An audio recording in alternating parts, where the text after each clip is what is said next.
What is up? What is up, YouTube? How y'all doing? Yeah. I gotta make my own echo, y'all. Be forget. Hey, check it out, man. Surviving Diddy. This is part 2. Wait a minute, y'all. Wait a minute. I need to check. Oh, y'all.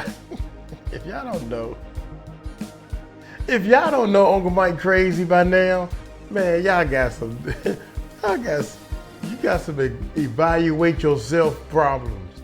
If you don't know Uncle Mike crazy, check this out, man. I know I'm crazy. You want me to tell you why? Because I thought part 2 of 5. It said 1 of 5. I thought that was all 5 parts into 1. 1 of 5. Hey, check this out. Surviving Diddy. This is part 2, y'all. And my red horse. God dang it, I forgot to get the red horse. Look here. Anyway, P. Diddy parties in Hamptons. Freak off cases and it's nothing wrong with freak off if everybody is down with the freak off party. Ain't nothing. Yeah. Diddy, shout out to you for the freak off party. But when you start spiking other people's drink and making them drink stuff they don't know what's in the drink, shame on you. I got a buddy of mine to make a lot of drinks that he mix all these liquors up together and make a punch and all this stuff. But he ain't spiking those. He ain't horse tranquilizer. This is stuff for a horse. 1,000 bottles of baby oil. Come on, y'all know something ain't right with all this. Y'all know it's something ain't right. Y'all hit that subscribe button, hit that bell, let Uncle Mike break this thing down for you, man. Never seen it before, first time reaction. Let's check it out. Here we go, y'all.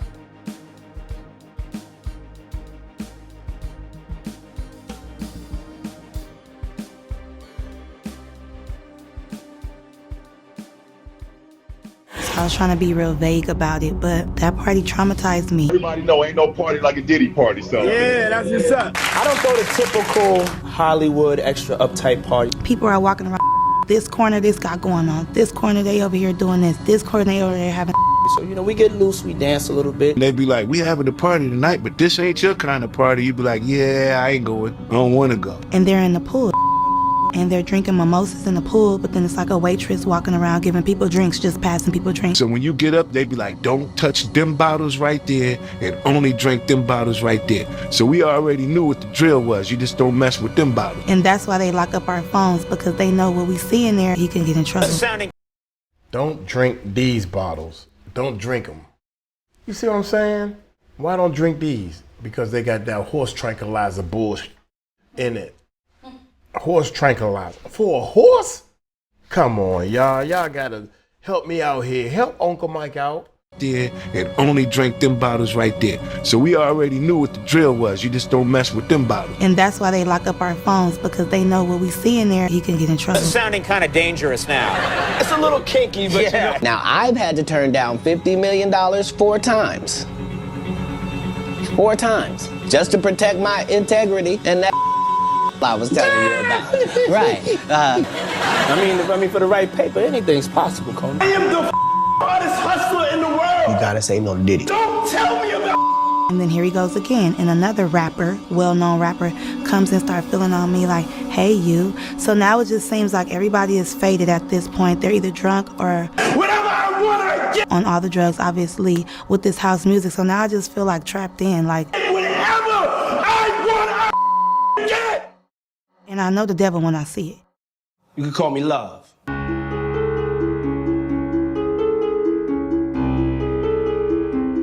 Did she just say she know the devil when she see it? Oh my God, man.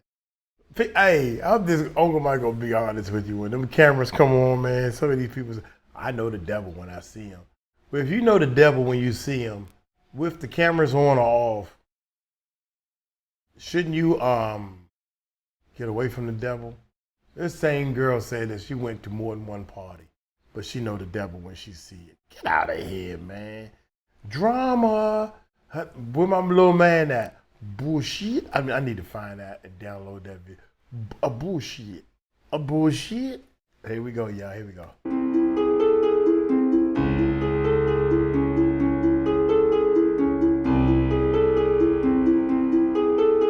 Diddy been doing some bad stuff, y'all. Diddy, you been bad as hell. Diddy, you been bad as hell. Yeah, most definitely. Only version of this is just I just want to be the greatest. I want to be the flyest in the room. When I walk in I want to dance the best. I want to the prettiest girl. Then I want to wake up the next day and I want to feel great. And I want to go and smash the party again. And that party's the culture. You know the name. The flashy parties, the billion-dollar deals, the endless hits that shaped a generation. Sean Diddy Combs wasn't just a music mogul in the early 2000s. He was a force of nature, the architect of a hip-hop empire that had the world at his feet. But behind the glamorous magazine covers, the champagne toast, and the diamond-studded life, there was something far darker brewing. Something that, for years, simmered under the surface, hidden by power, money, and an industry that worshipped him. And then, the cracks begin to show. Imagine this. The music's pumping at one of Diddy's infamous Hamptons white parties, the kind you killed to get into. The who's who of Hollywood, hip-hop and Wall Street are there, laughing and toasting as models sashay across the lawn in tight dresses. The air is thick, full of money and lust. But just outside of that perfect frame, just out of sight, is a truth far uglier than any tabloid scandal could prepare you for. Because that's how it all started. In the shadows, the whispered rumors of abuse, of control, of a man who wasn't just shaping the music industry, but manipulating the lives of those closest to him. Diddy wasn't already born a monster. He was created to be a monster, and he couldn't get out of his own way. You didn't want to believe it, right? How could you? The guy who told you to dream bigger and hustle harder. But when the lawsuits started dropping, one by one, allegations that weren't just about money, but about lives shattered, abuses inflicted, and a trail of destruction he left in his wake. The image of the untouchable mogul began to crumble. And that's when you started wondering how much of Diddy's empire was built on talent and how much on control, manipulation, and silence. Brace yourself. Because what you're about to hear isn't the story of a music icon. It's the story of a man whose grip on power was so tight, it started to choke those closest to him. This isn't just about Sean Combs, the businessman. This is about Sean Combs, the predator lurking behind the music. And what's coming next, you won't be able to believe it. This is the jewel of the day. You better be good. Hang with me tonight, because we're going to have some fun. In the first episode of Surviving Diddy, we ended in the year 1999. Diddy had just been acquitted of the charges of weapons violations because of a shooting at a club in New York alongside his then girlfriend, Jennifer Lopez. This left behind rapper Shine to take the fall for them both. All of us want to be recognized for our talent and take over the world. I was defending him, and he turned around and called witnesses to testify against me, and he contributed. He pretty much sent me to prison. And now, in the early 2000s, Diddy wasn't just a hip-hop mogul. He was becoming a household name, thanks in part to Making the Band. The show was a hit, a cultural moment that cemented his brand not only as a music executive, but as a savvy businessman with an eye for talent. So I'm dreaming of the day that we can sign our contract. I'm proud to, sign y'all to the Bad Boy family. You ain't signing your life away, but you are signing into a contract. But it's like a marriage, you know what I'm saying? Make sure you want to do this. Make sure you have read the fine print, because once you're in, it ain't no way out, no. He had transformed Bad Boy Records into a powerhouse, launching the careers of groups like Danity Kane and Day 26, further elevating his profile on a global scale. But as his fame grew, so did the shadow trailing behind him. If you look at anybody that's really, really big, they've sacrificed some things. Madonna sacrificed Michael Jackson has sacrificed Jay-Z has sacrificed Biggie, Tupac. Myself, we've sacrificed some stuff. It was 2000 when yet another crack in Diddy's He was trying to let them know right then and there, you got to sacrifice your behind, men. You got to sacrifice your body. He was letting them know right then and there, you got to do some things that you don't want to do in order to make it in this business. You have to do some things you don't want to do in order to make these millions in this business. Are you willing to do that? And they don't know what it is, so they be like, yeah, I'm ready. I'm ready to do that. I'm going to make sacrifices because I want this. I want to be a star. Okay, motherfucker, you asked for it. Okay, you asked for it. Let's get it. Let's do it. Here we go. Public image began to show. April Lampros, a woman who had been involved with Combs, stepped forward again with shocking allegations according to her May 2024 lawsuit. She claimed he had physically assaulted her in her own apartment. The media downplayed the incident, brushing it off as a private dispute. After all, Diddy was at the height of his success, and no one wanted to believe that the man behind the music could be so dangerous behind closed doors. But this was just the beginning. In 2001, the allegations against Diddy took a much darker and more violent turn. Talia Graves, a 25-year-old woman, accused Diddy of a horrific crime. According to Graves, she had been lured to a bad boy recording studio by Diddy himself. There, he allegedly drugged her, spiking her drink before she lost consciousness. What followed next was a nightmare. Graves claimed she awoke to find herself bound, with Diddy and his bodyguard Joseph Sherman taking turns violently her. She wasn't just brutalized, she was humiliated. They reportedly slammed her head into a pool table repeatedly, as if to send a message. This wasn't just about control, it was about domination, total submission. But what made this case even more chilling was what Graves would later discover. In November 2023, more than 2 decades after the alleged assault, she learned that Diddy and Sherman had secretly recorded the entire attack. The footage of her brutalization wasn't just a sick trophy for them, it was distributed as shared among others to degrade her further and solidify their hold over the men around them. Graves believed the video had been circulated through Sherman's underground company, adding another layer of darkness to an already horrifying event. The involvement of Gloria Allred, a prominent lawyer known for taking on high-profile cases of sexual assault and abuse, was a pivotal moment in Graves' fight for justice. Allred held a press conference where she just didn't share the details of the case. She made sure the world was listening. Gloria Allred, and with me is our client, plaintiff Thalia Graves. Today we filed a lawsuit in the United States District Court, Southern District of New York, for our client, plaintiff Thalia Graves, who is given permission to use her name. So sad. This is sad. The case number of the 26-page complaint is 1:24-CV-07-201. You gotta do in all her this. lawsuit, Thalia, through her attorneys, sues Sean Diddy Combs.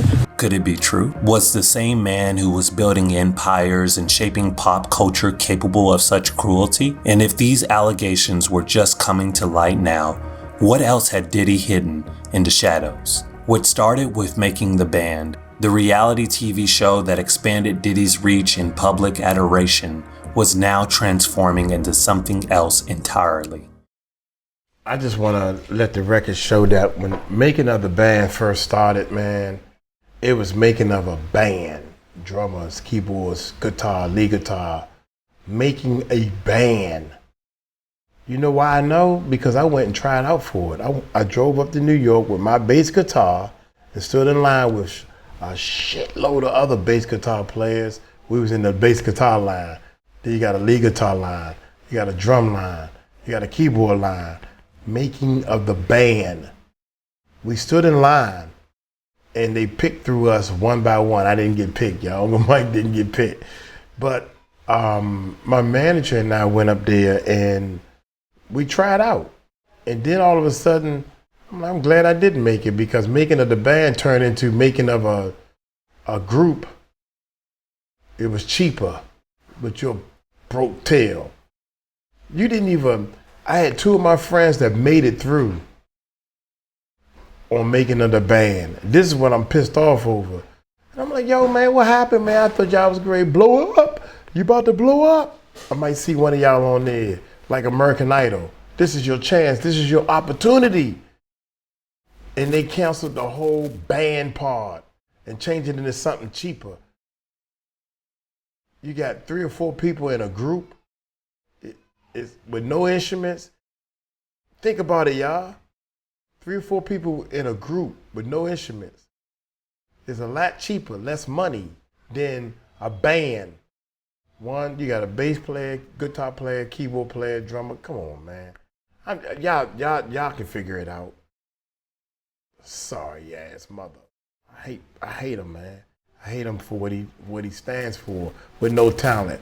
Show me where he got talent at. That's the part. Him and Courtney. If you don't have no talent, then you can make it in the music industry. That's what it sounds like to me. Started with making the band, the reality TV show that expanded Diddy's reach in public adoration was now transforming into something else entirely, a public reckoning. By 2001, the shine of Diddy's success was already starting to tarnish. But it wasn't just the deeply disturbing allegations of sexual violence that were dragging him into the spotlight. This time, it was a public altercation that couldn't be swept under the rug, a physical attack that played out in front of witnesses. Roger Mills, a local TV host, found himself at the center of Diddy's rage. It was supposed to be a routine encounter, one of those moments where a camera catches a celebrity in their element, but things spiraled out of control fast. According to Mills, the confrontation began with words, but quickly escalated to violence. He claimed that Diddy's entourage roughed him up, assaulted him, and went even further. They destroyed his camera, a clear message that no footage of the incident would leave the scene.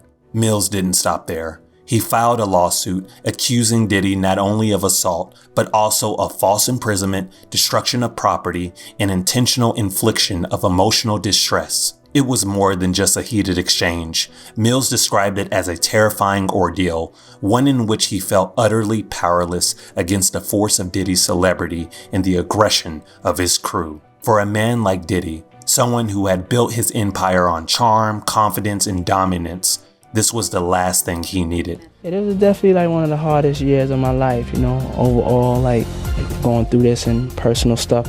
It's just like, I can relate. I know there's millions of people out there that can relate to like those months or those years when it just seems like everything is just going wrong. It's just like everything. His legal team jumped into action, denying any wrongdoing. In their eyes, the lawsuit was just another attempt to exploit Diddy's fame for attention and money. A spokesperson for Combs went on the offense, claiming the accusations were totally false, and framed Mills' suit as nothing more than a cheap grab for headlines. They flipped the narrative, presenting Diddy as the victim of yet another attack on his status. Diddy countersued, claiming defamation, flipping the script once again. But the question lingered. How could a man who was so cool under pressure, who carried himself as the untouchable architect of hip-hop culture, find himself embroiled in these violent, ugly confrontations? It was a side of Diddy the public wasn't used to seeing. The mask slipping, the empire builder showing cracks. For 3 years, the case dragged on. In 2004, the final verdict came in. The jury sided with Diddy. To many, this was a vindication, a sign that the allegations against him, both in this case and others, were just the price of fame. But to others, it was another example of a wealthy, powerful man escaping accountability. And that's the thing. The verdict didn't erase the incident from public memory. Even though the law had spoken, the damage was done. For every fan who continued to see Diddy as a business icon, there were others who couldn't shake the image of a man involved in yet another altercation, flexing his power and influence behind the scenes. This wasn't the first time Diddy had faced legal trouble, and it wouldn't be the last. But in the minds of many, this was yet another piece of the puzzle.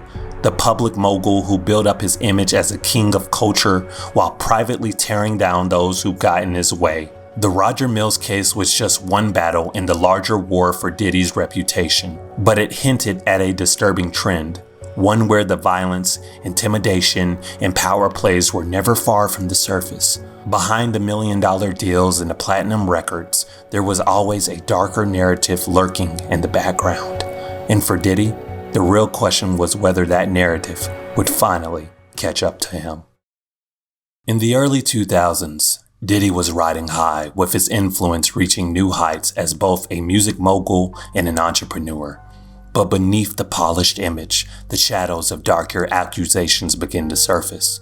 What initially seemed like isolated claims soon snowballed into a growing series of sexual misconduct and abuse allegations that cast a long, sinister shadow over his empire. In 2003, a shocking lawsuit emerged, accusing Diddy and his close associate, 𝗗𝗓𝗡𝗄𝗅, of serious misconduct. The unnamed 17-year-old woman alleged that she was invited to a New York recording studio with the expectation of meeting Diddy for a potential career opportunity. But what unfolded there was far from what she had envisioned. She claimed that once inside the studio, she was drugged and subsequently assaulted by Diddy and Pierre. The details of the incident were deeply troubling, as she described a scenario where she had lost control of her faculties, making it impossible for her to consent to anything. The assault was reportedly filmed, adding another layer of distress to the ordeal. The lawsuit, though... Wait a minute.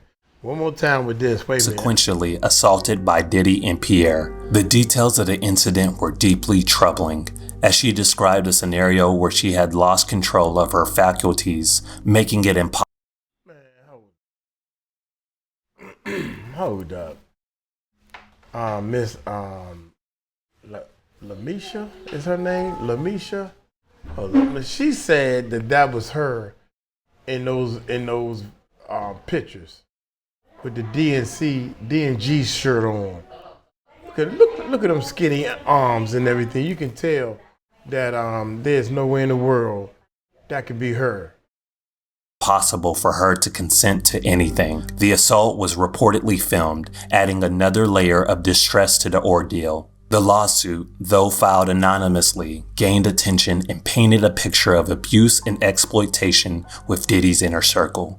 Pierre's involvement as a top executive at Bad Boy Records deepened the gravity of the situation, raising questions about how widespread such behaviors might have been.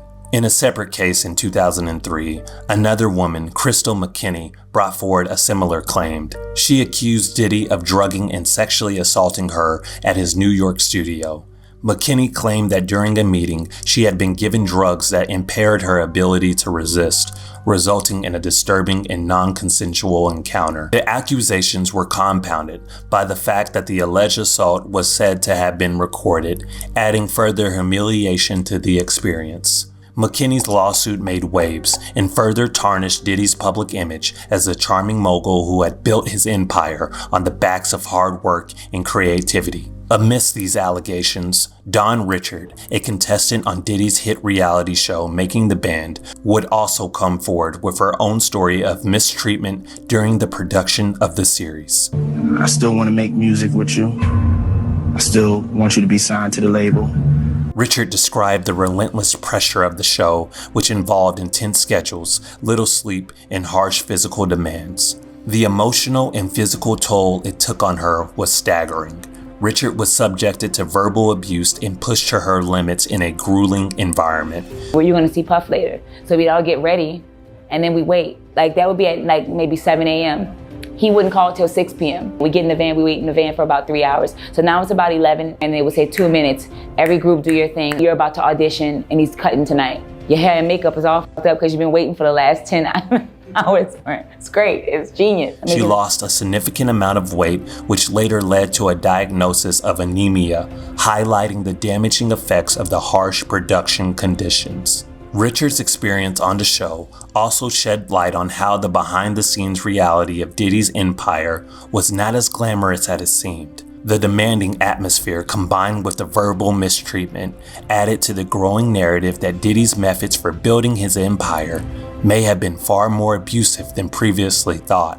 As these stories begin to emerge, Diddy's public persona, carefully curated over years of hard work and charisma, started to crack. The mounting allegations reflected a pattern of behavior that was difficult to ignore. What had once been whispers of misconduct were now becoming a wave of legal battles and damaging lawsuits, threatening to unravel the very foundation of his empire. But what's coming next was the final straw that broke the camel's back. By 2005, Sean Diddy Combs had solidified his position as one of the most powerful moguls in the entertainment industry. He had a reputation as a visionary, a man with the magic touch for creating superstars. But the rise of his empire was being shadowed by increasingly sinister whispers. Allegations of abuse, manipulation, and toxic relationships that would continue to haunt his legacy. But at this time in 2005, they just fell to the wayside. Then, in 2005, Cassie Ventura, a 19-year-old singer with stunning looks and a promising future, entered the picture, and with her arrival, a dark chapter in Diddy's life would begin. Everybody can hear from me how focused and excited I am about the project. I wanted, Cassie to, everybody to meet Cassie. Y'all know that's Cassie. And hear the story directly from my mom. The meeting between Diddy and Cassie reportedly took place in 2005, and it was described as the beginning of a complex and increasingly unhealthy dynamic. According to Don Richard, a former member of Danity Kane and a close witness to the early days of Diddy's relationship with Cassie, Diddy's behavior towards the young singer was troubling from the start. Richard claimed she witnessed Diddy fixating on Cassie the moment they met. His focus on the young artist seemed to exclude everyone else in the room, as if he were already plotting to bring her into his orbit. Richard observed how he began isolating Cassie from the others, which, as she would later testify, was an early indication of the control and manipulation that would soon follow. It was an introduction that would set the stage for what Richard, in a lawsuit filed years later, would describe as the beginning of years of psychological and physical abuse.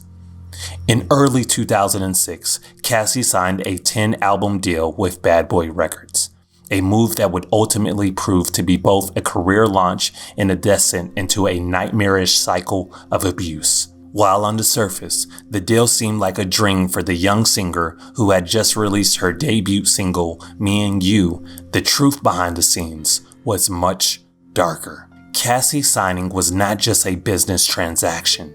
It marked the beginning of a toxic and manipulative relationship that would stretch far beyond the recording studio. What began with the promise of fame and success would quickly devolve into a nightmare of control, abuse, and exploitation. Cassie would later come forward with disturbing allegations that painted a grim picture of what her time under Diddy's influence truly entailed. According to her, Diddy was not the charming mogul the world saw.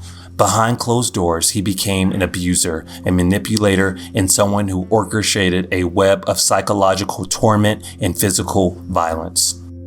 She alleged that during their time together, she was repeatedly drugged, a tactic that left her vulnerable and at his mercy. She was forced into sexual situations, including encounters with male sex workers, while Diddy filmed those moments for his own pleasure. The disturbing practice was called freak-offs, and it involved Cassie being manipulated into engaging in activities that further cemented Diddy's control over her body and mind. But the nightmare didn't stop there. Cassie's experiences were also marked by physical violence, with Diddy reportedly beating her multiple times, often when she dared to speak to other men or show signs of independence. Richards, who witnessed some of the episodes, claims that Diddy's controlling behavior escalated to the point where it became impossible for Cassie to escape the cycle of abuse. The allegations Cassie brought forward were difficult to ignore, painting a picture of a young woman trapped in a relationship that combined sex trafficking, coercion, and emotional humiliation, all masked by the glittering promise of fame and fortune. It was a reality far darker than the one fans saw when Cassie graced the charts. The rise of her career and Diddy's continued dominance in the industry were inextricably tied to the cycle of abuse that Cassie would suffer through for years. Her talent was manipulated for Diddy's own personal gains, and as the years went on, her situation only worsened. The public image of a glamorous, powerful duo masked the terror she faced behind the scenes, a terror that continued to unfold until she finally broke free. For Cassie, 2005 to 2006 marked not just the launch of a... Dang, my bad, y'all. That girl is so beautiful. She is the most prettiest thing I have ever seen in my fucking life, man. My bad. My bad, honey. My bad. I have a fiance in the Philippines. That's where I'm at now. But god dang, every time I see her, man, I hit pause. A terror that continued to unfold until she finally broke free. For Cassie, 2005 to 2006 marked not just the launch of a music career, but the beginning of a life ruled by manipulation, fear, and control. A life where her autonomy was systematically stripped away by the very person who was supposed to be her mentor. Leading us to the beginning of Diddy's infamous Hampton white parties that everyone wanted to go to. Stick around and uncover how these parties turned into freak-offs that are now in the history books of what led him to be federally indicted. The Hamptons, known for its sun-kissed shores and the lavish lifestyles of the elite, have long been a playground for the rich and famous. For years, Diddy's infamous white parties, where the who's who of the entertainment world gathered, were known as the ultimate showcase of extravagance. Celebrities, models, moguls, and influencers flocked to the events, donning white attire and indulging in a night of celebration and luxury. However, behind the glamoring white lights and glamorous facade of these parties lay a dark underbelly of exploitation, manipulation, and sex trafficking.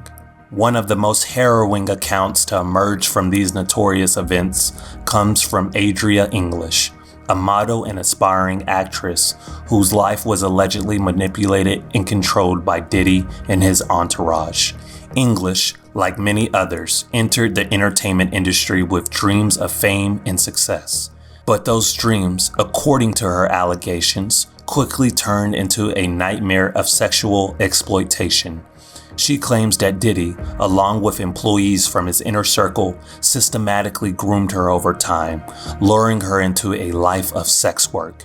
English was introduced to Diddy's world at the peak of his celebrity empire, where the lines between fame and abuse blurred. She was told that the parties were exclusive, a gateway to networking and success, but the reality was far more sinister. The white parties became infamous not just for their celebrity-studded guest lists, but for the secrets they hid. According to English's testimony, these events, while attended by high-profile names in the entertainment industry, were used as a front for sex trafficking. She claimed that models like herself were selected, drugged, and forced to perform sexual acts with wealthy and powerful guests. English alleges that the use of drug-laced alcohol was a common practice, making it easier for the party organizers to control the women and keep them compliant. The guests at these parties were often wealthy elite, including high-ranking names in the music industry, fashion, and business sectors. The Vibe magazine team, widely known for its prominence in hip-hop culture, was said to be involved in the inner circles of these gatherings. Jacob the jeweler, a renowned jeweler to the stars, was also implicated, adding another layer of industry connection to the scandal. These parties were the epitome of power and prestige, but they were also breeding grounds for exploitation, a dark truth that many in the industry... Man, everybody keep showing that you got punk dude. And I think that, I'm telling you my intuition, man. I think that he's guilty. I mean, if I had to go yes or no, he's a hell no. That's how I feel. That's all I'm gonna say, man. These parties were the epitome of power and prestige, but they were also breeding grounds for exploitation, a dark truth that many I don't like that guy, man. I really don't like that guy. The industry, both inside and outside of Diddy's influence, were willing to turn a blind eye to. Central to the disturbing sex trafficking allegations is the role of 𝗗𝗢𝗡𝗞𝗦 Thomas, a model and friend of Diddy's who was accused of recruiting young women like English into the world of sex work at these parties. According to English's account, Thomas acted as the gatekeeper to Diddy's circle, bringing women into his orbit under the guise of promoting their careers. However, instead of advancing their modeling and acting aspirations, Thomas allegedly led them into the world of sexual exploitation. Thomas's involvement extended beyond mere recruitment. She was said to have influenced and coached the women into submitting to Diddy's demands and those of his elite guests. English recounts being introduced to the use of alcohol laced with drugs, which helped dull the resistance and made it easier for the powerful men in attendance to take advantage of them. See, what the problem is English was liking it. She wanted the fame. English, Miss English, shout out to Miss English. But she wanted the fame. She didn't care about none of this. I'm trying to get flies. I'm killing flies and everything, y'all. But Miss English wanted that fame by any means necessary. So she called herself She Diddy now, man. She still call herself She Diddy. There's something wrong with you, girl. Because this is negativity at its finest, and you still think it's good. Watch this right here. Watch this, y'all. Watch this. Friend of Diddy's, who was accused of recruiting young women like English into the world of sex work at these parties. According to English's account, Thomas acted as the gatekeeper to Diddy's circle, bringing women into his orbit under the guise of promoting their careers. However, instead of advancing their modeling and acting aspirations, Thomas allegedly led them into the world of sexual exploitation. Thomas's involvement extended beyond mere recruitment. She was said to have influenced and coached the women into submitting to Diddy's demands and those of his elite guests. English recounts being introduced to the use of alcohol laced with drugs, which helped dull the resistance and made it easier for the powerful men in attendance to take advantage of them. It was about keeping the women compliant in the face of sexual coercion and humiliation. What makes English's allegations even more disturbing is the alleged complicity of major entities and figures in the entertainment and fashion world. Vibe magazine, a music magazine with ties to Diddy in the hip-hop industry, had often been seen as an authority on celebrity culture. Yet it is reported that some of its team members were allegedly My bad, y'all. Every now and then you gotta stop it. But check this out, man. This guy right here, the toy, call him the toy. He's a sex toy right there. And he don't even mind being a sex toy. Allegedly. I gotta say allegedly. Think about it, man. I ain't never heard. I mean, he got some music out or whatever. But he ain't nowhere big. Are you serious? He looked like, I don't know why I'm here. I don't know if everybody know. He's wearing it on the front that I'm here as a sex toy, a S toy. Maybe I should say S toy, allegedly. Maybe I'm wrong, but my intuitions, every time I see him, he looks like everybody knows why I'm here. I don't want to be here, but the cameras is on me, so everybody knows why I'm here. Watch this. Look at him, y'all. Ties to Diddy in the hip-hop industry had often been seen as an authority on celebrity culture. There you go again.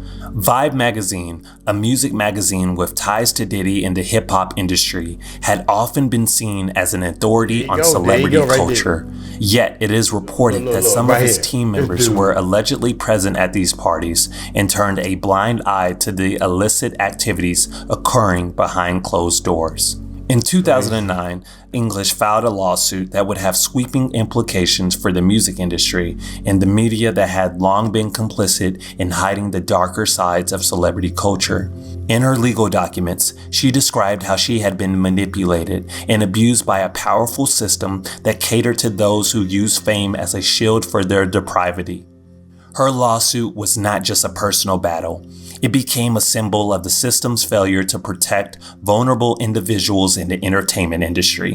The allegations cast a spotlight on the broader culture of abuse and exploitation that plagued the world of modeling, music, and fashion. The lawsuit also revealed how prominent magazines and media outlets had helped perpetuate a cycle of silence, enabling powerful individuals to continue their harmful behaviors without fear of repercussion. For English, the lawsuit was a way to expose the corruption and exploitation that were pervasive in the very industry she had once dreamed of conquering. Her case was a wake-up call for the industry to confront the uncomfortable truths of how models and women were often manipulated by those in power. As the details of the white parties and the sex trafficking allegations emerged, the ripple effect was felt across the industry. The fallout led to increased scrutiny on the connections between wealth, celebrity, and sexual exploitation, urging the public and industry professionals to reevaluate their perceptions of the people they idolized. Sit down, T. You stay away from the bullshit. You can be a millionaire. You can be a millionaire. We can be millionaires. Who wants to be a millionaire? Throughout the cascade of allegations, Diddy maintained a constant defense strategy, a firm denial of all accusations.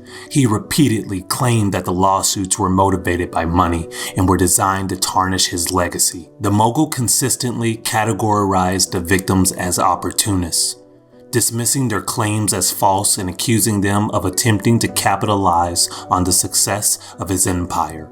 His legal team worked tirelessly to discredit the plaintiffs, raising doubts about their credibility, particularly because many of the claims were coming years after the alleged incidents.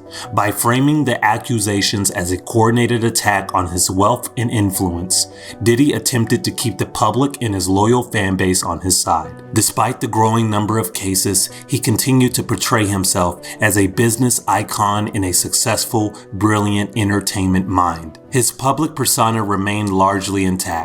He remained in the public eye as a confident, unstoppable force, even as the legal battles surrounding him became impossible to ignore. As we continue to explore more shocking revelations in Surviving Diddy about Diddy's empire and the hidden truths behind the scenes will continue to unfold. Make sure to subscribe and hit the notification bell because Surviving Diddy is just beginning. Don't miss the next episode in the wild, untold saga of survivors as we continue to expose the Diddler. Check this out. Right around in here, right here. Right here, right here. Watch it. Who wants to Wait a minute, watch it. be a millionaire? Who wants to be a millionaire? That's a good time to start watching. Throughout the cascade of allegations, Diddy maintained a constant defense strategy, a firm denial, categorized the victims as opportunists. Plaintiffs raising doubts about their credibility, particularly because many of the claims were coming years after the alleged incidents. By framing the accusations as a coordinated attack on his Watch this point. Watch the point Uncle Mike about to make. Watch this, watch this, watch this. Business icon and a successful, brilliant entertainment mind. His public persona remained largely intact. He remained in the public eye as a confident, unstoppable force, even as the legal battles surrounding him became impossible to ignore. As we legal battles. I'm waiting for that one word. Wait a minute. Legal battles. Why are we in a legal battle? It's all about money. Watch this. This is my point I'm making, all about money. Watch this. We continue to explore more shocking revelations in Surviving Diddy about Diddy's empire and the hidden truths behind the scenes will continue to unfold. Make sure to subscribe and hit. I'd have missed it, but he had said something about people, Miss English, all this dude. Uncle Mike words. Forget all this, man. The bottom line, if you focus on the bottom line is about money. This is all about money. Puffy gets excited. Oh, he start throwing stuff. Yeah, I get what I want, and all this stuff is about money. It's about money. These people want to get in the music industry so they can sing, dance, and make a bunch of money. It's all about money. If you think that it ain't about money, well, money ain't everything. Money can't buy you love. You start dwindling on this bullshit. Bullshit about money. Money dictates where your kids are going to go to school at. Money dictates what type of doctors you're going to see. Money dictates where you're going to live at. Are you going to live in a safe neighborhood or you going to live in the hood? Money. All this is about money. So the long story short is it's all about money. Once you understand that, once you admit to that, once you embrace that, this is about money, then your life will be better. Understand money. Don't worship the money. Understand money. Don't worship the money. Understand money, embrace money, and respect. Respect the money. Once you respect the money, your life will be so happy. Y'all take it light, take it slow. Y'all tell them Uncle Mike told you so. Be ready for part 3. Peace out.